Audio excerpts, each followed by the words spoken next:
100% ഗുണനിലവാരമുള്ള ചെടികൾക്കായി അയാൻ നഴ്സറി ഉപ്പുവള്ളി. വിശ്വസ്തത, അതാണ് ഞങ്ങളുടെ മുഖമുദ്ര. Ayan nursery, Pookkottumpadam, Karulai road, Uppuvally. വഴിക്കടവിൽ ആളില്ലാത്ത വീടിന്റെ വാതിലുകൾ കുത്തിപ്പൊളിച്ച് മോഷണം നടത്തിയ കേസിൽ പോലീസ് അന്വേഷണം ഊർജിതമാക്കി. വഴിക്കടവ് പഞ്ചായത്ത് അങ്ങാടിയിലെ റിട്ടയർഡ് ജവാൻ പെരുവമ്പുറത്ത് ശിവപ്രസാദിന്റെ വീട്ടിലാണ് കഴിഞ്ഞ ദിവസം മോഷണം നടന്നത്. ഇവിടെ നിന്നും അലമാരയിൽ സൂക്ഷിച്ച 33 പവൻ സ്വർണ്ണാഭരണങ്ങളാണ് നഷ്ടമായത്. കുടുംബം കഴിഞ്ഞ ഞായറാഴ്ച മഞ്ചേരിയിലെ തറവാട്ട് വീട്ടിൽ പോയിരുന്നു.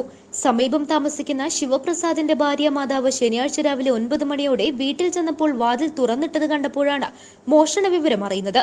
വീടിന്റെ മുൻവാതിലും പിൻവാതിലും കിടപ്പുമുറിയുടെ വാതിലും തകർത്തിട്ടുണ്ട്. കിടപ്പുമുറിയിലെ പൂട്ടാതെ വെച്ച അലമാരയിൽ സൂക്ഷിച്ച സ്വർണ്ണാഭരണങ്ങളാണ് നഷ്ടപ്പെട്ടത്. 42 പവൻ സ്വർണമുണ്ടായിരുന്നു. എന്നാൽ 9 പവൻ സ്വർണ്ണാഭരണങ്ങൾ അലമാരയുടെ താഴെ വീണ് കിടക്കുന്നതായി കണ്ടു.